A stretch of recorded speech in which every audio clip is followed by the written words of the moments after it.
mana menurut ahli yang lebih didahulukan? Apakah hukum kontraknya, perdatanya antara penyedia jasa dengan instansi terkait atau hukum administrasi negaranya? Itu dulu.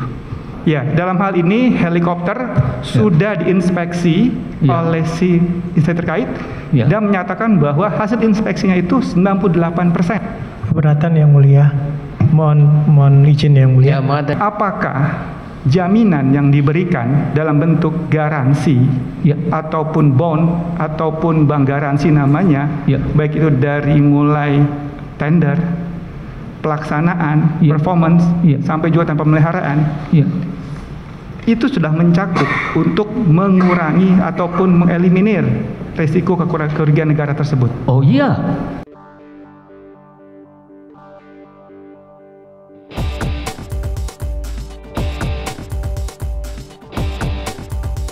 Hai guys, jangan lupa tonton sampai habis agar tidak gagal paham.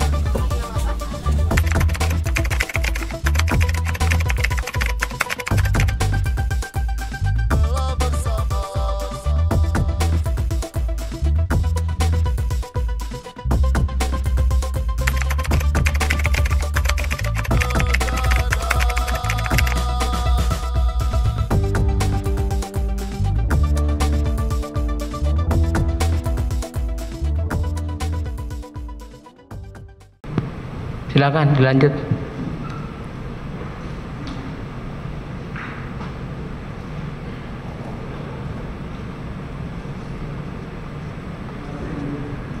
Terima kasih yang mulia atas waktu yang diberikan. Saudara ahli, tadi dijelaskan bahwa dalam proses pengelolaan anggaran negara ataupun pengelolaan keuangan negara ini, bahwa bermula dari adanya APBN APBN yang dituangkan dalam bentuk anggaran yang dituang dalam bentuk DIPA. DIPA ini nanti akan diturunkan lagi anggaran dikuasai oleh ataupun dikuasakan kepada Menteri Keuangan. Nanti Menteri Keuangan akan memberikan kepada instansi terkait. Itu lagi pasti seperti ya? Tidak seperti itu. Bukan seperti itu, jadi. Tidak seperti itu. Iya, penjelasan saudara tidak seperti yang saya sampaikan tadi. Ya. Apa yang ingin ditanyakan? Mohon ini. Iya, jadi gini. Instansi terkait ini, ya kan, mengajukan permohonan ataupun tadi anggaran itu anggaran belanja tadi yang ditujukan kepada Menteri Keuangan. Ya. Okay. Nanti dari penjelasan ahli tadi bahwa penggunaan anggaran tadi itu dituangkan dalam bentuk perjanjian antara instansi terkait ya dengan si penyedia atau mitra. Oke. Betul ya, seperti itu ya. Ya. Berarti di sini ada muncul hukum perikatan antara mitra dengan instansi penyedia barang jasa. Betul. Betul. Pihak ketiga dengan instansi terkait. Instansi terkait. Betul. Ya. Oke. Berarti ada dua hukum yang kita yang kita lihat di sini, hukum perdata antara pihak ketiga dengan instansi dan juga hukum pengelolaan keuangan negara yang dilakukan oleh si instansi terkait tersebut. Betul ya, Jan? Jadi jangan ditanya betul enggaknya, saya enggak. Iya, gini. Ya. Jadi gini, dalam pelaksanaan perjanjian tadi, berarti kita kan antara instansi terkait dengan mitra menghormati apa yang dituangkan dalam perjanjian tersebut. Iya, silakan. Dan melaksanakan secara seksama apa yang dituangkan dalam perjanjian tersebut. Baik, iya. Ya. Ini kondisi mengenai dalam perjalanannya tadi, bahwa pemutusan kontrak antara instansi terkait dengan mitra itu jadi secara sepihak. Ya. Hal inilah yang akan dimintakan ataupun diajukan oleh mitra kepada pengadilan untuk diputuskan bagaimana penyelesaian terhadap ini. Salah satunya itu adalah tadi putusan pengadilan memutuskan para pihak sepakat harus mengikuti bahwa menerima kondisi as is. Nah, kondisi as is di sini saya sampaikan di sini bahwa sebagai ilustrasinya. Enggak, pertanyaannya apa? Dari tadi Ya, muter gini. aja. Pertanyaannya begini, pertanyaan gitu kan ya. Pertanyaannya tadi itu adalah dalam dua hukum tadi, ya kan? Dalam dua hukum tadi, mana menurut pendapat ahli yang lebih didahulukan? Apakah hukum kontraknya, perdatanya antara penyedia jasa dengan instansi terkait atau hukum administrasi negaranya? Itu dulu. Baik, jadi mohon izin yang mulia. Tadi saya sampaikan. Enggak, jawabannya tentu dalam konteks keahlian saudara ya, Betul, kompetensi ya, ya, karena saudara bukan ahli hukum kontrak toh. Betul ya. Nah, oleh karena itu jadi, saya akan menyampaikan. ya silahkan. Pengelolaan keuangan negara itu dilakukan pengeluarannya melalui sebuah perikatan dengan semua pihak. Jadi kalau kita lihat pengeluaran negara itu untuk membiayai kegiatannya kontrak dengan pihak ketiga, untuk membiayai SDM dia kontrak dengan pihak ketiga. Jadi seluruhnya perikatan dilakukan. Tapi tadi saya sampaikan perikatan kalau gitu apa dong?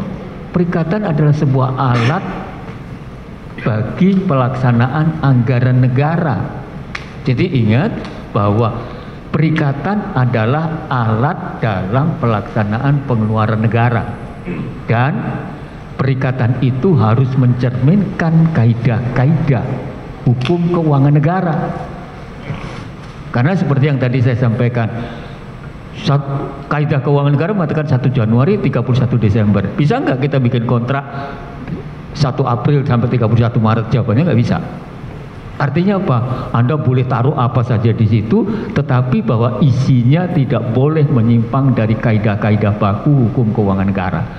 Jadi kalau saudara tanya yang mana yang didahulukan, saya nggak tahu.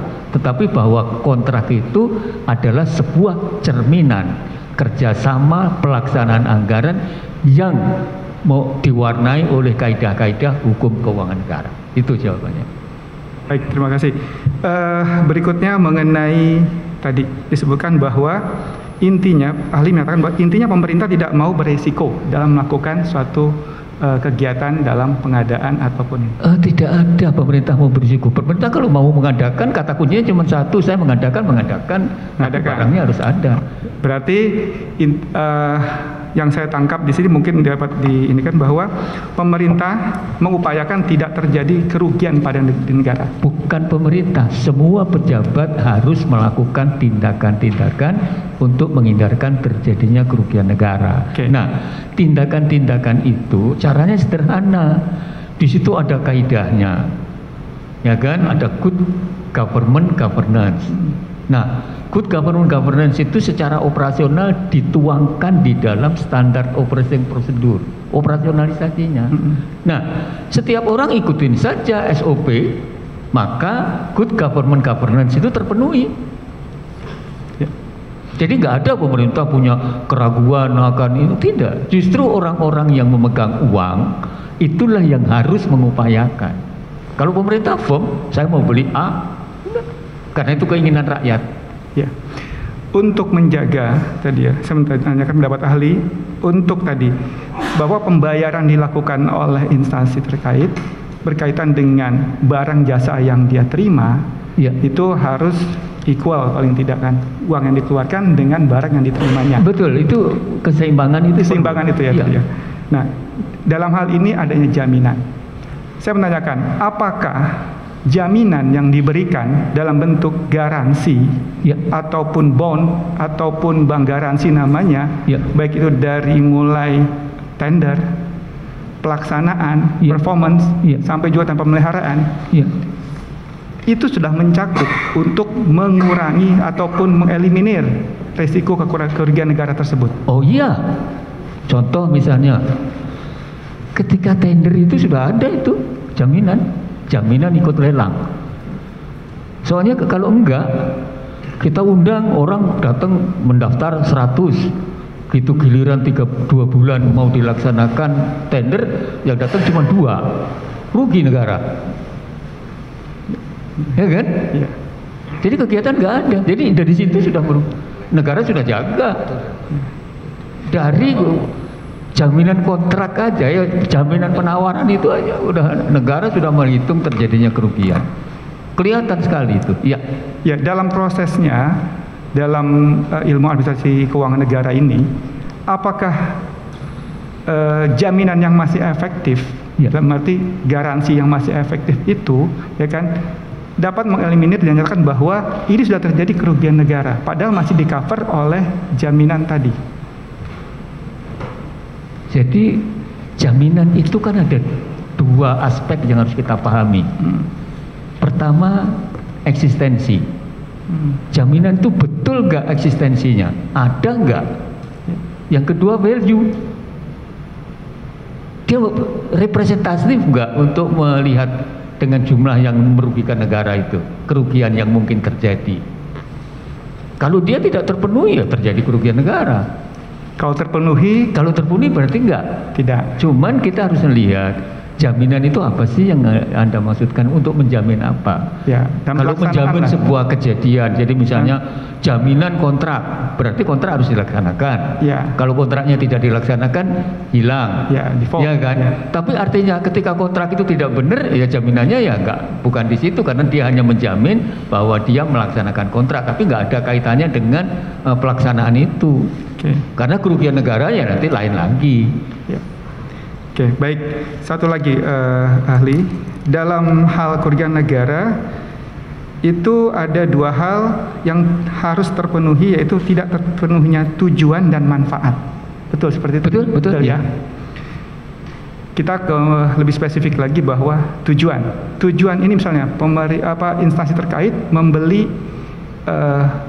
mobil Kijang Innova. Ya.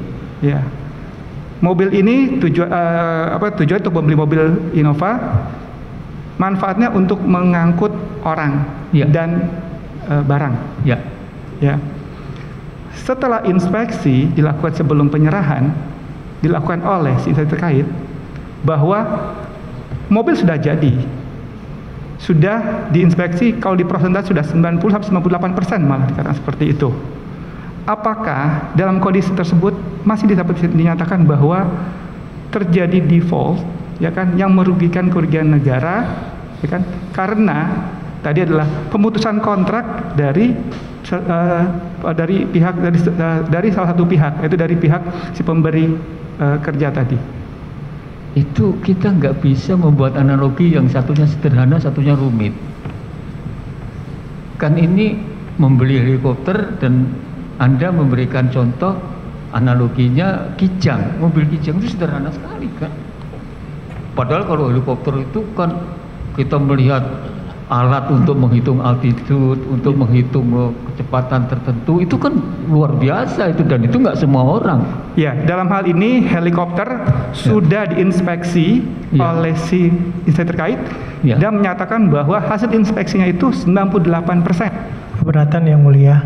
Mohon izin yang mulia. Ya, maka tadi saya sudah sampaikan, kira-kira kalau tidak itu tidak usah dijawab.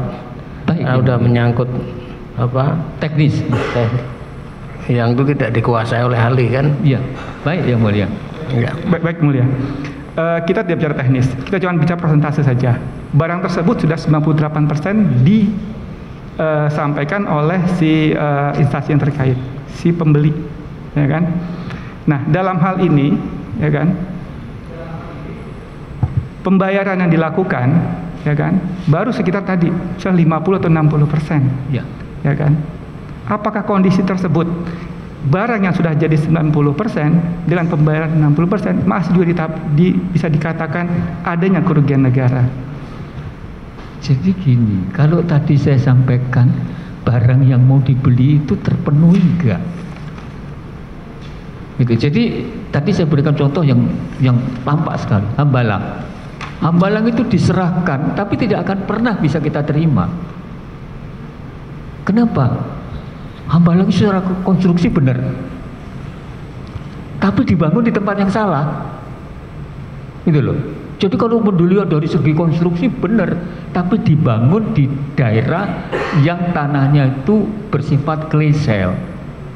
Jadi bangunannya benar, konstruksinya itu benar, tertata betul, tapi dia dengan kena udara, kena air, kalau hujan, cuaca itu, dia akan ambles. Nah, bangunan itu bisa 100% itu, tapi kita tidak bisa terima. Kita tidak bisa terima, karena ada satu hal yang di situ perlu dipertimbangkan. Makanya kalau saudara menyampaikan ke saya dengan contoh 90% dibayar 50% atau keseimbangan belum tentu bisa jalan karena seperti tadi itu. Ya. Gitu loh. Jadi mohon itu sangat teknis sekali karena yang kita beli ini kan sangat rumit. Iya, yang dibeli memang sangat rumit dan lain-lainnya itu. Yang dibeli memang sangat rumit, tetapi dalam kondisi manfaat sudah bermanfaat, sudah bisa diterbangkan, sudah bisa. Nah, sekarang saya berikan contoh. Yang mulia mohon. Mulia, saya mohon izin, saya berikan contoh cerita manfaat ini. Sebuah rumah sakit membutuhkan lift pasien. Kita tahu lift pasien itu dimensinya 4x6. Jadi 4x6. Pada suatu saat lift itu dibuat sedemikian rupa pengadaannya, jatuhlah pada kelompoknya. Dan ternyata lift itu bagus. Hanya sayangnya ketika itu kita namanya cerita gitu ya. Lift pasien itu tidak tersedia di pasaran. Kemudian mereka berpikir 4x6 kalau kita ganti 4x3 dalam kurung kali 2 24 meter persegi juga ya, maka lift pasien tadi karena dia takut kontrak itu nanti hangus pada akhir tahun dibuatlah 2 lift naik turun. Pada saat itu manfaatnya luar biasa, ditemukan manfaat sehingga masyarakat itu bisa menggunakan dengan baik dan terjaga. Pada suatu saat itu diinspeksi, ditanyakan terjadi tidak kerugian negara. Hati-hati kita melihat manfaatnya, karena lift itu digunakan, lift pasien itu membawa si sakit dari ruang UGD ke ruang operasi atau dari ruang operasi ke ruang rawat yang kira-kira membutuhkan waktu 5-10 menit. Nah, kalau itu digantikan lift pasien, lift umum, lift masyarakat yang mereka gunakan dengan baik dan semua masyarakat katanya tertolong, memberikan manfaat yang luar biasa, itu bukan manfaat yang dituju. Jadi kalau Anda mengatakan itu bisa terbang, ya semua helikopter bisa terbang. Tapi apakah helikopter yang dicari itu, yang bisa terbang itu sesuai dengan yang diharapkan atau tidak? Jadi sama dengan lift tadi. Liftnya begitu bagusnya, harganya bagus, kualitasnya bagus, memberikan manfaat kepada masyarakat, tapi dia nggak bisa dipakai sesuai dengan tujuan uang itu ditaruh. Karena anggaran itu mengharapkan agar di rumah sakit itu ada lift pasien yang bisa menyelesaikan permasalahan pasien itu, ternyata nggak bisa terjawab. Dan karena itu tidak bisa terjawab, saya menyampaikan dalam sebuah contoh bahwa kerugian itu adalah total. Kemudian orang bertanya, lah liftnya punya siapa? Ya silakan aja bawa pulang sana. Saya bilang begitu secara bercanda. Begitu. Oke, cukup. Terima kasih. Ya, silakan.